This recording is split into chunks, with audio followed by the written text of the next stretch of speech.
أمل أمل ما بتكذب. بعمرها ما كذبت. شو مصطفى؟ كنت خايف يقتلها؟ عرفت ليش هي عشقانة؟ لأنه وراها هيك أب. مصطفى بتطلق أمل فوراً. ايه يا عم يطلقني منه. بالأول بدك تبريه من المتأخر. أنا مالي سائل على المصاري، بس إذا بررتوا بنتي تثبت التهمة علينا. التهمة ثابتة والمكاتيب موجودين، وإذا بدك بنتك تظهر براءتها شو عليه؟ بتحلف يمين قدام شيخ الحارة والكبارية. شو جنيتي؟ بدك تعملي لنا فضيحة وتخلي سيرتنا على كل لسان؟ وين المكاتيب؟ مكاتيب عندي، رح جيبهم. مصطفى تعطيه مكتوب بيقراه، بيخلص قرايته تستلمه بتناوله الثاني. عمرك يا عمو.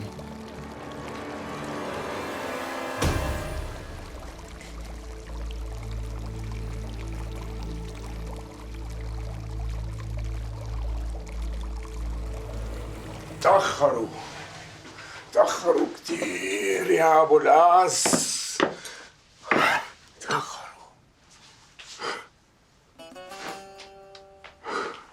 ولا شو يتأخروا؟ لأنه أنا مسافر بهاليومين خلص. مسافر؟ قبل وين يلا السلامة مسافر؟ مسافر لفوق. لفوق؟ إيه لفوق، بس مو لفوق يلي أنتم بتفهموها، لا، لفوق يلي بقصدها إنه لفوق مستوى البشر. ايه انا فهمان عليك مزبوط. هلا بلا عليك ولا اسمع اقول لك، شباب القهوة بكره ناطرينك، وابو دياب مخبي لك كم بطحة عراق، يعني على كيفك. الله يهديها لأبو دياب، تأخر كتير بس مقبولة منه. اسمعوا لا اسمع، الحديث اللي حكيته مع الشباب هذيك اليوم مأثر فيهم على الأخير، عامل مفعوله. يا ملعونة الكل عم يحكوا عنك. والله يا أبو العاص أنا ما عاد يهمني شيء، يعني ما بقى يهمني لا أنت ولا الشباب ولا حتى كل الناس. يعني عم تقل حالك علينا هلا؟ بالعكس أنت الصادق، أنا عم خفف. عم تخفف؟ لك اشتهيت مرة واحدة تحكي معي حديث واستمتع فيه، دايما بتحط اللي فيه ألغاز وأحاجي، بدها الشياطين الزرق لحتى تفكها. تشرب شاي؟ أساسا كنت جاي لعندك مشان أقعد أنا وياك نشرب كاسة شاي وأقول لك كلمتين لازم أقول لك ياهن قبل، بس أجلت الموضوع لبكرة حتى نشوف الشباب.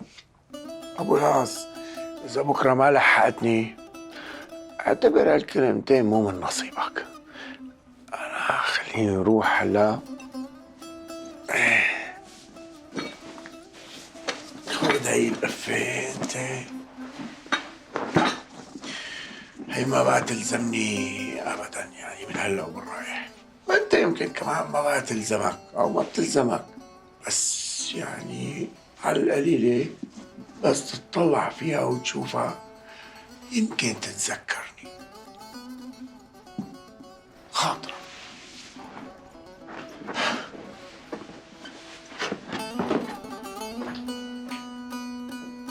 شو هاد؟ شو صار له؟ شو حاسس؟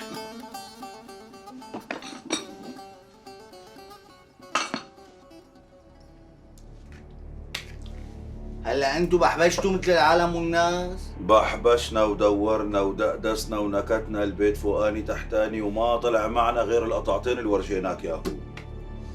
ونحن ونازلين من البيت حس علينا هذا اللي بيشتغل عندهم، قوص علينا هو بحارس الحاره.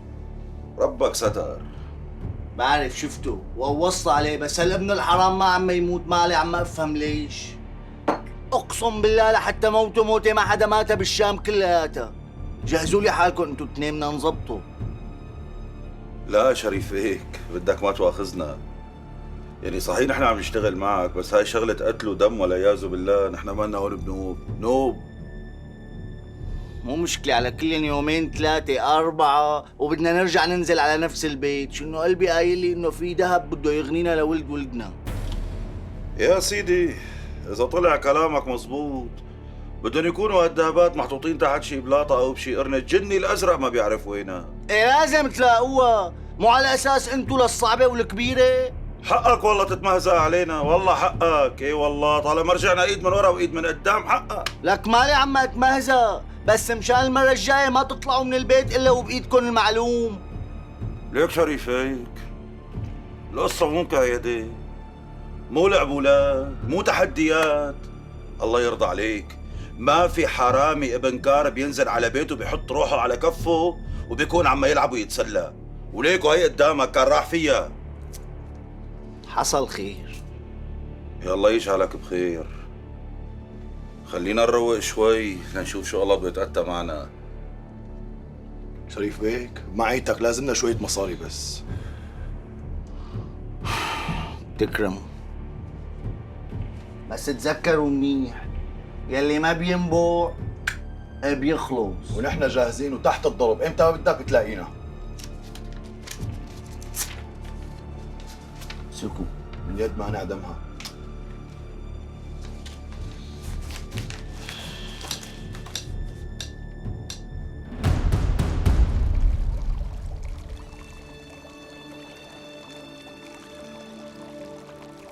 الله يرضى عليكي نهلا، هذا ابن اختك انور ما عاد بدي اياه يلعب مع البنات، وبالذات مع امل. وقت بيجي لعنا مع اختك بيقعد قدامكم وما بيتحرك ولا بيفارق عينك. اللي ما بيحسوا ما بيسلم. شو عزمي بيك؟ خلصت قراية ولا بدك تحفظهم؟ مصطفى جيب ورقة وقلم، خلي امل تتنازل لك على المتاخر. وانت بتشهد على الورقة. شو عم تعمل يا أبي؟ جيب الورقة والقلم، بس تبريك بتطلقها. فوتي ضبي اغراضك يا بي. استنوا، شو ضبي اغراضك ما ضبي اغراضي؟ بنتك وابني عرسان، إذا اتطلقوا شو بدهم يحكوا علينا العالم؟ يعني خايفة على سمعة ابنك؟ ايه معلوم، لأنه بس يطلقها بدي جوزه. أعطيني من الآخر أم مصطفى. بتضل عندي سنة. مستحيل يا أبي، والله بموت، مستحيل ضل هون ولا دقيقة. الموت أهوى بالفضيحة بنتي. في شي تاني كمان، كلك مفهومية. تبعت لي مصروفة أكل وشرب، نحن مالنا مجبورين فيها. ماشي، مصروفها بيوصلكن فوق حبة مسك. روح جيب ورقة وقلم.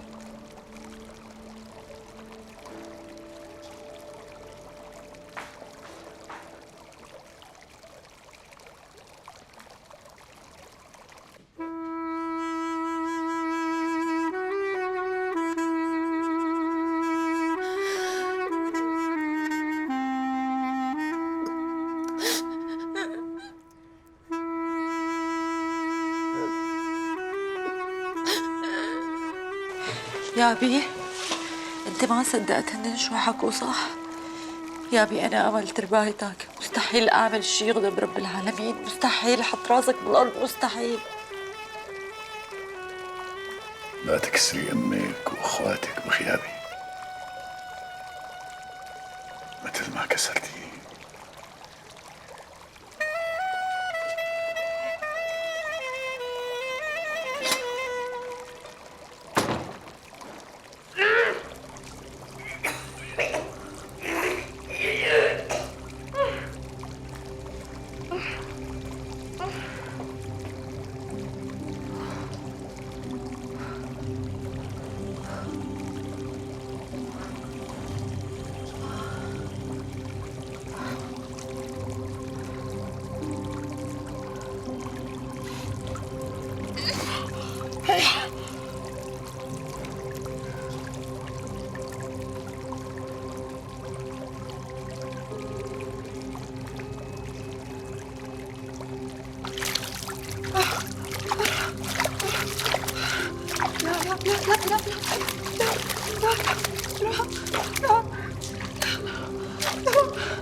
تفضل رأفت بيك. الله يسلم هالايدين.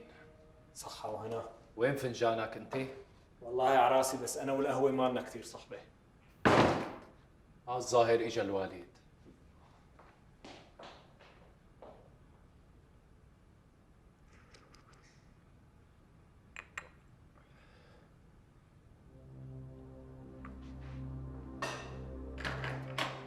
اهلين يا ابي.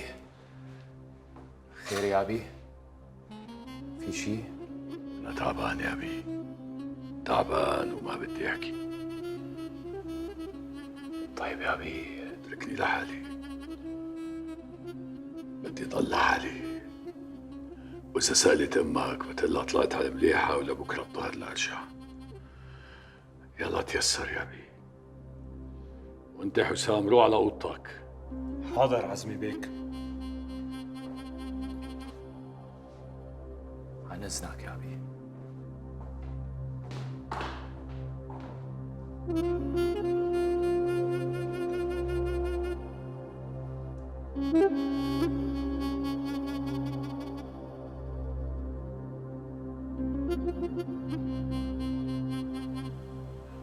السلام عليكم ورحمة الله وبركاته.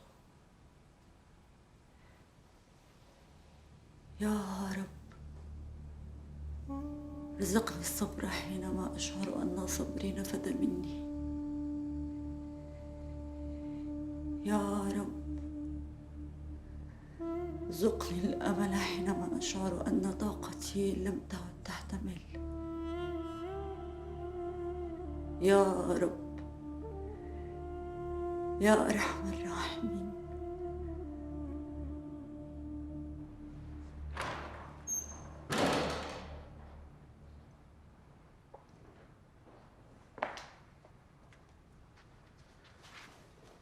عزمي بيك أبدا الصبح ما بدك تقوم تصلي؟ هلا بقوم. عزمي بيك كرمال الله احكي لي شو بك، والله شغلت اللي بالي. اتركني لحالي يا عمي. الله يهدي بالك. بالإذن.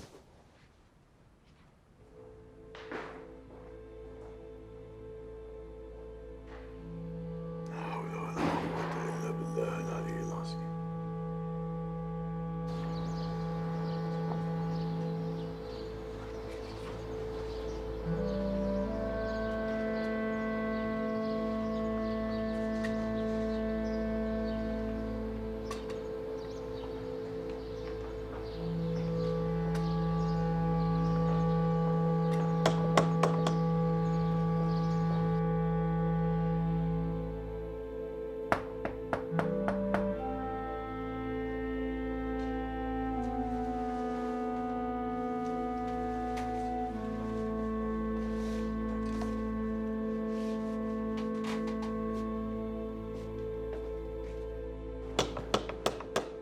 مين؟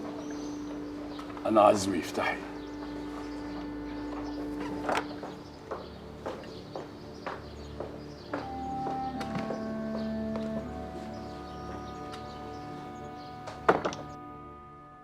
أم مصطفى كسرتني لما قالت إنه أمل لازم تحلف يمين قدام المختار وأهل الحارة.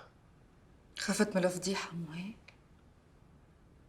ما بعرف شو بدي اقول لك، بس أنا بصراحة مصدومة فيك. أنا لما أجيت لعندك وتجرأت وتماديت وطلبت منك إنك تتجوزني لأني شفت فيك هيك رجال جبل فيني ارتكي عليه، بس هلأ ما بعرف شو بدي اقول لك. بصراحة خيبت لي ظني فيك. الله يخليك يا ياسمين، لا تجوري علي. ليش أنت ما بتعرف مين مربي؟ مو هي أمل وأمول وعملت وساوت وكل الوقت لما بتحكي عنها بترفع راسك فيها؟ شو بنا؟ بس هلا أمل انعابت. بشو نعابت أمل؟ وحد الله، هي مكاتيب كتبوها من بعيد لبعيد بدون ما يلتقوا، يعني حب من بعيد لبعيد، وين الجريمة؟ بس هن غلطوا. ايه غلطوا، وشو يعني؟ وانت كمان بتغلط وكلياتنا بنغلط. طيب انت ما سألت حالك مين بعت المكاتيب؟ وليش بعتهم؟ وشو عرفهم انه أمل محتفظة بهي المكاتيب لحد هلا؟ فكر فيها شوي، 100 سؤال وسؤال. القصة كلها مركبة، أنا هيك حاسة، وحاسة كمان إنه حماتها لبنتك ورا القصة مشان تذلك وتصغرك قدام صهرك وقدام بنتك. عزمي، هلأ الحكي ما عاد ينفع، ما عاد يصلح شيء، لازم تجيب براهين إنه بنتك بريئة. ومنين بدي اجيب هالبراهين؟ أنا لو محلك بخلي بنتي تحلف على المصحف قدام المختار وكبارية الحارة. شو عم تحكي انت يا ياسمين؟ هيك بتكبر الفضيحة. بعدين نهلة لا سمح الله والله بتروح فيها. اصلا انا ما رح خبرها بقصة المكاتيب كلها. هي الفضيحة صايرة وصايرة، ما بعرف تصطفل، بس لازم تلاقي حل. أنا قلبي عليك والله.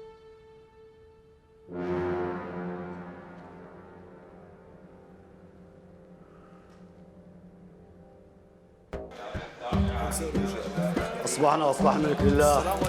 صباح الخير أبو رمزية. نور أبو دياب.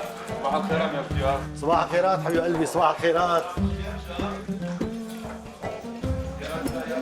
أبو دياب. صباح الخير. صباح النور. هلا صايم من كل عائلكم بدكم تجيبوا أبو مزي على الأبد. استموا عمي. إن شاء الله نعيما يا رب. بس الشباب كلياتهم مبهورين فيه، معناتها بيعرف يحكي. الشباب مبهورين فيه. لا ترد عليه ابو دياب، لا ترد عليه لهذا. هذا اجل لك بهيم، مخه كلياته قد جوز الطيب. والله وانت مخك قديش قده؟ قد جوز الهند. ما شاء الله حولك مخك. هلا ليش رح يتخانقوا الايان على كشك الجيران؟ لا هلا نحن صرنا بنظرك اياه. لك مو القصد. اليوم تعوا اسمعوا شو بيقول وبكره احكموا. يا سيدي تعوا ولا تدفعوا الحساب. هاي هذا الكلام الحلو. هذا الحكي. هي عجبتها. اي والله انا بحبه هذا الحكي. السلام عليكم. ايه اوعى. العمى ضربني بخلقتك، انتبه. سلام اهلين وسهلين.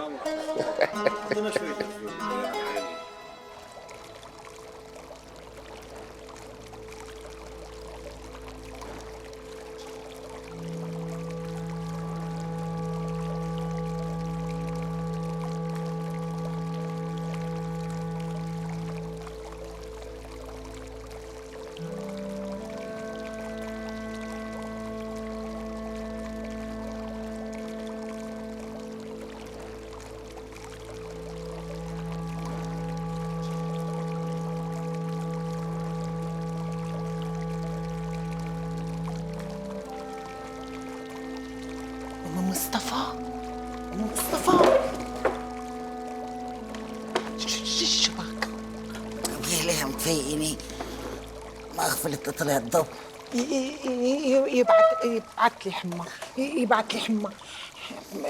اكيد معناها انه متقبرني، معناتها هي العترة اللي جوا بتكون ما نامت لهلا. معترة؟ حشتي لي معترة، هي ما معترة، هذا اللي صار كلياته من ايدها. وطي صوتك، خطي والله قلبي حاسسني انه مظلومة. لك شو مظلومة؟ لك لما تجننوني حتجننوني، ما شفتي المكاتيب بعيونك؟ شفتن اخي شفتن، بس انت ما انتبهت انه قمر كانت عم تبكي؟ لا، شو يعني عم تبكي؟ ما بعرف، كأنه يا مصطفى مخبي علينا شيء. شو قصدي؟ ما بعرف في شيء غريب. هلا هي يعني زعلانه عليك لما كان عزمي بيك، بس لا في شيء قاهرة لقمر. يكون قصدك صباح الخير يا عمو. ان شاء الله الجمعة على خير. شو عم تحكي براسه وليه؟ والله يا عمي ما عم بعمل شيء براسه. ان شاء الله مفكرة انه هي كنتنا اللي شرنة اللي سويناها مرته لمصطفى مظلومة. وطي صوتك، هلا مظلومة مو مظلومة انا ما دخلني. خير ما بتعملي. قومي شوفيها اذا ما تفوسي فيقيها بدي اياها. ولا اقول لك عدي ارتاحي انا فيها. من ايدها.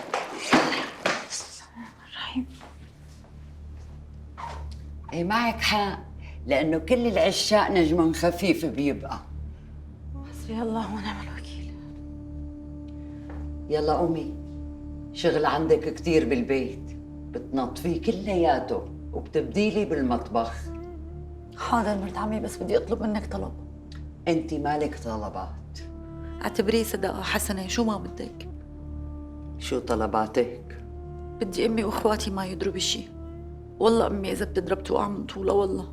لا انا ما بهون علي نأذوا اهلك، بس بتسمعي كلمتي وبتضلي تحت طوعي، هذا شرطي الوحيد انا، فهمتي؟ فهمت مرت عمي.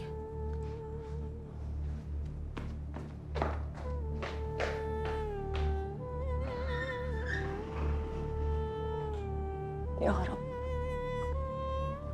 يا رب تصبرني يا رب. والله يا أبي أنا شايف إنه الموضوع بسيط والقصة مو مستاهلة. أنت شايف إنه القصة مو مستاهلة؟ لا يا أبي، وعك تفهمني غلط. أنا ما عم أقول إني ماني آكل هم شرفي.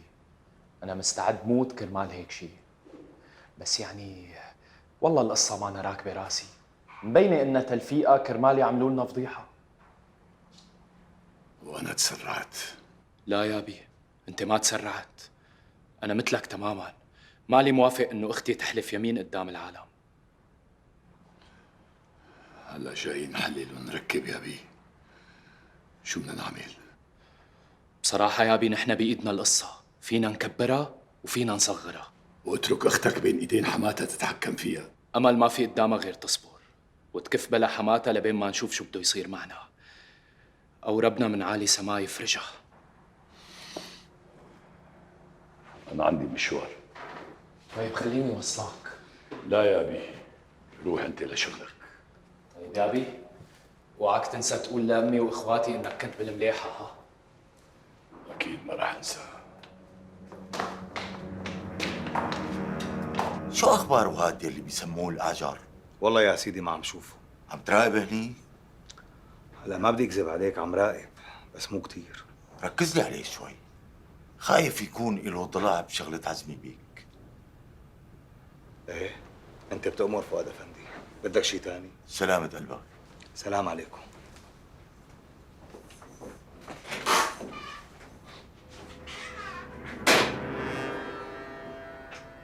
أنا رح خلي أبو رعد ينزل شو فيه هنيك، وأنت بتأيد وبتحسب وبتخبرني.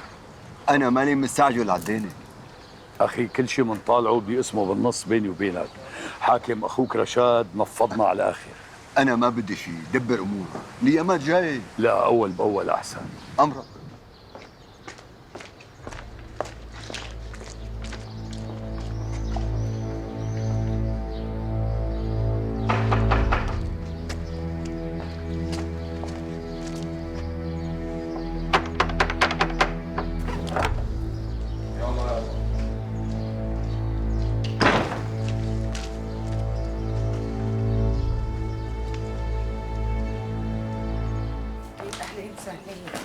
أهلين يا أختي. عدي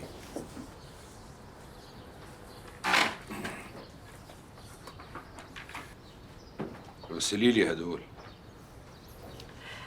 شو علي أخي شو علي؟ إذا نحن ما غسلنا لك أواعيك، مين بده يغسل لك ياهن يعني؟ هلا بسخن لك مي وبتتحمم، ونوار الله يرضى عليها بتغسل لك ياهن. فطران تقبرني؟ شلون أموركم؟ شو في ما في؟ على حالنا الله ساتر. لسه عم تجيكم معونة؟ الله ما بيقطع حدا لك أخي. الحمد لله أهل الحارة عنا كلهم قلبهم على بعض، لسه في خير. وين عم تروحوا وين عم تجوا؟ ولي على قلبي، والله لا لنا لا روحة ولا جاية، والله طول النهار مقبورين بهالبيت بس على الشغل.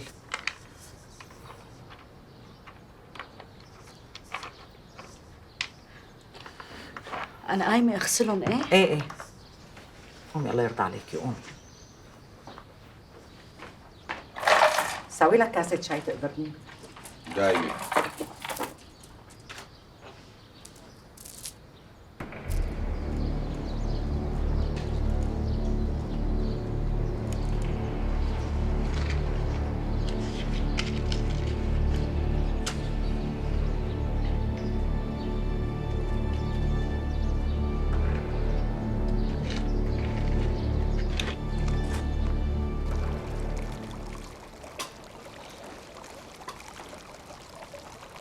ما بدك تاكل؟ مالي جوعان.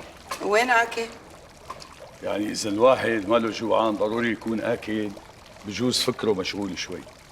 بس انت كثير متغير على احوالك هالايام. شو ما شاء الله صايرة محللة نفسية.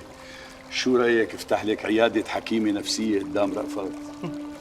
وانت صادق، هذا بسموه علم الفراسة. ايوه ما شاء الله عليكي. وخريجة وين؟ خريجة أكبر جامعة، جامعة الحياة. نيالك يا نهلة، انت بالك وفكرك رايقين. بعرف تقبرني، بعرف إنه بالك مشغول وأشغالك كثيرة والله يعطيك العافية. أنا فايت نملي شوي لأنه عندي جلسة بالقهوة. مع مين الجلسة؟ مع مروان، هذا اللي بيسموه أبو مزة. شاب مثقف وفهيم وبيحكي حكم وبحب اسمعه. يا ريتني ما رديت عليها ولا تدخلت. لا بالعكس، خير ما عملتي ومنيح اللي تدخلتي، واصحك تخافيها. طول ما انا معك ما في شي يخوف. المهم عزمي الكر ينضام. وانت ليش لهالدرجه بتكرهه ومقهور منه؟ ليش بكرهه ومقهور منه؟ رحت لحتى اطلب ايد بنته نادره، ما رضي يعطيني اياها، شاف حاله علي. هذا غير اني طلبت انه يشاركني بس ما رضي. بتعرفي ليش؟ ليش؟ ما بيرضى يشارك ابنه للعربجي، هو اكبر من هيك. بس مو مشكله، الا ما يجيني في يوم وشوفه مهدود ومكسور بدي بكيه مثل ما بكاني. بكاك؟ ايه، من انا وصغير بكاني. كنت استنى العيد استني، بس هالاواعي رستق حالي، اطلع انا واخي لطيف وابي على صلاه العيد. نخلص من هالصلاه، لا يا عزمي وابنه رأفت ومتجمعين حواليهم العالم، شي عم يبوسوا له ايده، شي عم يرضوا عليه، شي عم يباركوا له. هلا بقول بيجوا لعند ابي يسلموا عليه. بعدين انا كنت فكر ابي شغله كبيره، حصان وعربايه واضرب وقطره. ما حدا لكشه من ارضه، ولا ما بلاقي غير شاحطني لعند عزمي ورأفت لحاله. ويا ريته ما شاحطني. من وقتها كرهت الدنيا وكرهت الناس وكرهت اهلي وكرهت حالي وكرهت كل شيء حوالي. ملبسني اواعي ابنه رأفت العتقه، لك يا ريته خلاني بالبيت بالزلط وما خلاني عيد. فهمناها فقيري، خليني بالبيت. وانت ليش مقهور؟ كلنا لبسنا شحاده. فكرك كم واحد مثل عزمي بيك بهالبلد؟ رأفت ابنه اطلع بنص ببو عيني، اطلع بابوه. قال له يابي هدول مو اواعي العيد تبعاتي العتقه. عندي اخين بس انا وامي ميتين من الجوع. صار اولاد الحاره يضحكوا علي، ما عاد عرفت وين بدي ودي وشي منه. انا وامي حتى الحسنه ما عم نحصل عليها من اخواتي. طلعت حرقت اواعيي بنص الحاره. شو قالوا عني؟ ازعر. تجوزت لانستر ورضيت بالقليل. بده يعني كب امي. مو بعيد علي اني احرق الحاره كلياتها بما فيها. حبيتك بس انت قلبك وفكرك وعقلك عند غيري.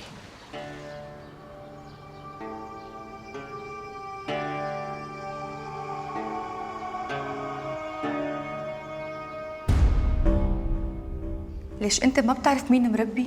مو هي امل وامول وعملت وساوت وكل الوقت لما بتحكي عنها بترفع راسك فيها؟ شو بنا؟ بس هلا امل انعبت.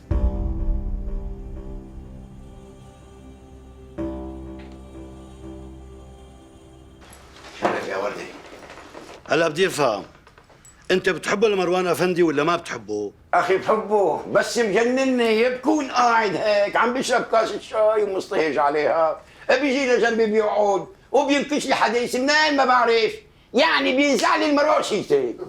الحق عليه، مني ومنك بتعلم منه. يا سعيد افندي، احيانا بكرهك بالايام تبعك وحياتك كلها. لك ايه والله حيرتنا. شلون حيرتك؟ اسمع انت وحكام. هذيك المره اجوا اهل ميت عندي باعوني ساعه من ذهب، خذها قولت للمرحوم يلا شو ما بتدفع لنا فيها تدفع. اشتريتها وفرحان فيها وبتطير العقل. رحت فرجيته اياها، قام كرهني فيها. شلون بقى هيك؟ قلت انت شلون؟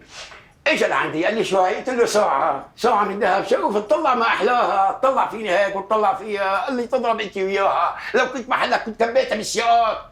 قلت له ليش؟ قام مسك الساعة قال لي شايف الساعة؟ ايه فتحها قال لي ليك العقرب تبعك شو عم يسوي؟ تك تك تك تك تك تك تك.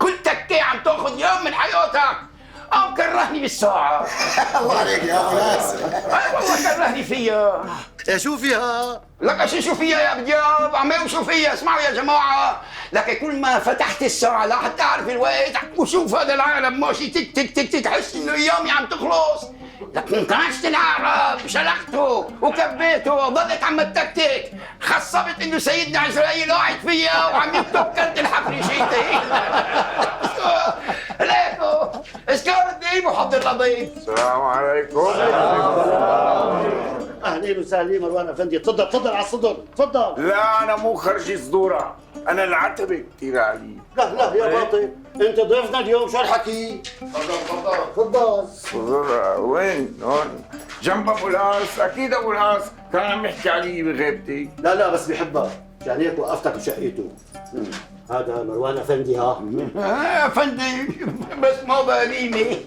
والله كنت اغسل لك ادرك بس لقيته مغسول خالص. عني ايه سيدي، هات لنشوف شو حاكي له للشباب، وهذا الحكي شغلك ولا شغل كتاب؟ شوش هي استنتاجات شخصية لو سمحت، ليس لها علاقة لا بالقراءة ولا بالكتب ولا حتى بالدفاتر إذا بتصير. إن شاء الله رح تحكينا هيك بالنحوي. أخي أنا بحب النحوي، تاخذ مرائي شيء. أنا كنت عم أقول للشباب إنه الإنسان بيتمتع بحياتين، حياة خارج النوم وهي بيسيطر عليها العقل، وحياة أثناء النوم هي بيسيطر عليها الروح. يبقى شو بك يا حبيبتي؟ صار لك هيك كم يوم زعلانة ومو على بعضك. شو في؟ ما في شيء. شلون ما في شيء؟ ليكي عيونك كيف مدمعين. ما تخبي علي حبيبتي، أنا أختك نبيها، أنا بحبك كثير. ليش هيك على طول صايرة مقهورة؟ احكي لي قمر، احكي لي. بخاف. من مين؟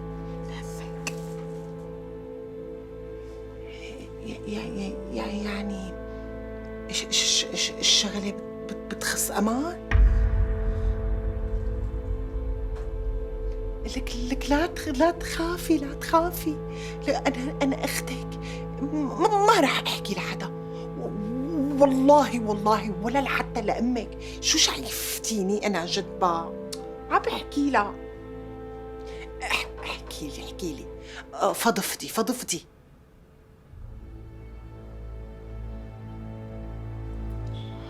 وقت رحتي انت وامال لحد هلا جيت لعنا.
شو؟ لا تفكري اني مقتول يعني. على شوفتك والقعدة معك. بس تكسرت جنابي من النوم برا. فوت نام جوا، أنا بطلع بنام بالليوان. لا، شايفة إنه ما في براسي نخوة؟ خلص أنا راجع نام برا، أصلاً ما عاد ظابطة بعد اللي ساويتيه. خود إذن أمك، إذا سمحت لك بنحط شرشف بين التختين. هي بستأذنها. لا ما حأستأذنها، أنا بقرر. مصطفى، وحياة الله إنه ما في شي بيني وبين أنور ابن خالتي. هو مثل أخي، وبعمره ما كان في بيناتنا لا مكاتيب ولا حتى كلام.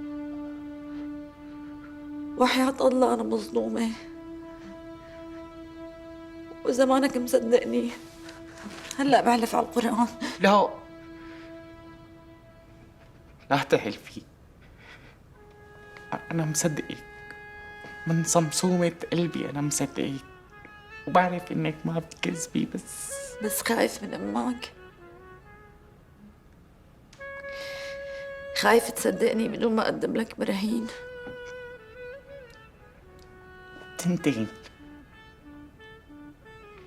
رح حط شرشف بين التختين لبين ما الله يظهر براءتي. بس أنا ما بدي هيك. خلص عرفت نيتك، المهم أنت ترتاح بنومتك. في حبل؟ عنا حبل. جيبوا نحط الشرشف. يلا. الناس بيعملوا استخارة لحتى يخلوا هالروح هي تصير وسيط بينهم وبين اللي خلوهم، مشان الإشارة المفيدة لما بتجي ما بتجي غير عن الناس الصالحين الطيبين. هلا أنا قبل ما أروح على البيت بدي أوصيكم هالوصية. أنا مشان تكونوا شاهدين كلكم على هي الوصية، أبي الله يرحمه ورثني مكتبة. ايش تترحم؟ هاي المكتبة كتير مهمة ومفيدة وفيها كتب هايلة وغنية. أنا بدي هاي المكتبة يستلمها من بعدي الدكتور رأفت، لأنه إنسان مثقف وفهمان وبيعرف كيف يخلي الناس يستفيدوا من هاي المكتبة. أنا عم أذكر هذا الكلام مو هيك جزافا، يعني إنه عم وصيكم وصية. أنا جتني إشارة إني رح أموت بهاليومين.